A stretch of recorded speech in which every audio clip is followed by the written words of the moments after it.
You're listening to Soap Dirt, the latest in television entertainment news. Hey there, Young and the Restless fans. It is Soap Dirt on YouTube, and we have got your brand new Young and the Restless 2-week spoilers. This runs from Monday, July 3rd, all the way through Friday, July 14th. We have got 2 weeks of hot Y&R action for you, and we're excited to dig in for you. Week 1 is all dated spoilers. Week 2, we have several sizzling spoilers, but they are undated.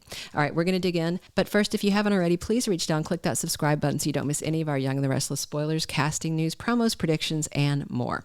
All right, on Monday, July 3rd, we have got Victor surprising Adam. He shows up and runs into him at Society, and Adam is fresh off a run-in with his stepmom, Nikki Newman, who is actually very sweet to him and then gives him her condolences on the loss of little baby Ava, and she encourages him not to let grief get the best of him.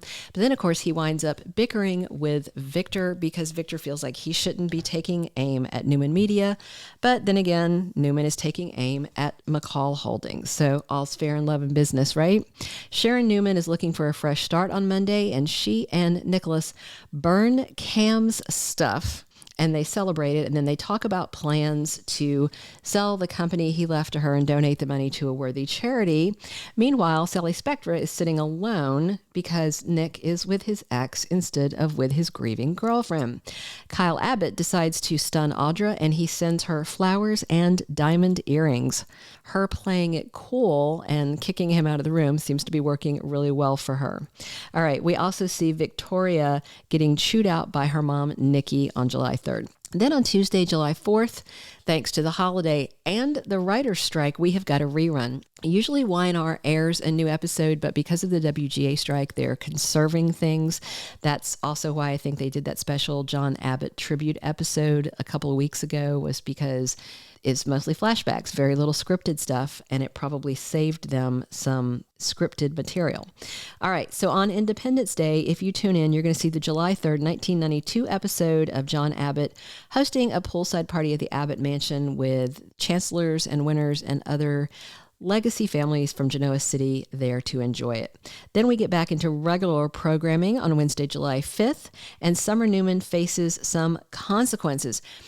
Is this personal or professional? Because we do know that Christine Williams is planning on throwing charges at her for aiding and abetting her mother after the crime. And so it could be that, or it could just be more fallout from Kyle saying that he wants their marriage to end.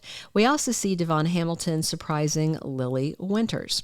Then we head into Thursday, July 6th, and Victor sits down with Audra and tells her that he's heard about her getting acquainted with someone in his family. That has to be Kyle, because she's not gotten newly acquainted with anybody else. And Victor, of course, doesn't want this schemer ruining his granddaughter's marriage, even though his granddaughter Summer did a lot of marriage ruining on her own. But he will confront Audra and warn her away. And of course, she's going to ignore him. She probably feels safe because she doesn't think he can do anything about getting her fired, because Victoria doesn't listen to her dad and she's the boss. We're also going to see Nick Newman handing Adam an ultimatum. He's probably telling him to stay away from Sally, but I don't think he's going to do it. And Chelsea gets an unexpected offer. Friday, July 7th, has Nick needing some advice from Sharon. This is probably about the Adam-Sally situation. But again, why isn't Nick over talking to Sally? Because she is grieving. She is upset. She needs her man, but he is with his ex-wife because, I don't know, maybe Sally is not as interesting now because she doesn't have drama, or maybe he doesn't want to deal with her grief. I don't know. It seems like he's avoiding her under the excuse of, well, she told me not to come by. And it's like, sometimes you got to push yourself into somebody's life to help them, whether they tell you to stay away or not. It looks like Nick is taking the easy way out. Also on Friday, Adam makes an impression when he's interacting with Sally Spectra. So maybe Adam is going to be present for her when Nick is not again and worm his way back into her heart. All right, going into the second week of Young and the Restless, which is July 10th through July 14th, we see Ashley Abbott getting the upper hand. This week, there is a press release coming out about the company, the beauty company, a direct competitor with Jabot, that she is founding with Tucker. Now, remember that Ashley is kind of on the product development, I think, and inventorship side of things. So I have to wonder if she can take some of her intellectual property away from Jabot and hurt them. Like, can she take some of their product lines? Does she own them? We'll have to wait and see. We also see Phyllis Summers hit by a setback. She showed up to see Michael Baldwin, and she wants him to try and help her weasel out of facing consequences for her criminal actions. And saying that Diane didn't get punished doesn't really apply. It's chalk and cheese because it's a different DA, it's a different time, and Diane had run off and gone. Statute of limitations expired, stuff like that. Plus, it's actually not a crime to fake your own death. Did you know that? There are other things that it is a crime to do, and those are things that mostly Deacon Sharp did to help her out, not things that Diane did. We're also going to see Victor helping out Sharon. With Cameron Kirsten out of the way, it begs the question, what is this about? Maybe he will buy the tech company that creepy Cameron Kirsten left her, and that way she can donate the money to charity and doesn't have to deal with it. All right, we've got one last sizzling Y&R spoiler for that second week, but if you haven't already, please reach down and click that subscribe button so you don't miss any of our Y&R updates.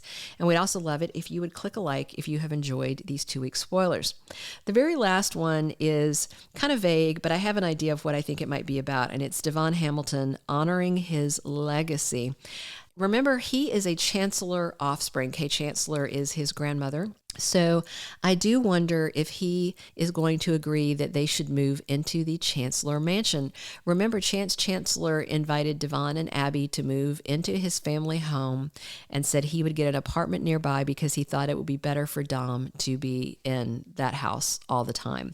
So they said they'd think about it, but this spoiler about him honoring his legacy, I mean, Devon living at a Chancellor home makes sense. He is a Chancellor at the end of the day, right? Thank you for being a loyal listener. Follow us wherever you get your podcast, because you don't want to miss the next episode. Soap Dirt is on all the major podcast platforms, including Apple Podcast, Spotify, iHeartRadio, and more.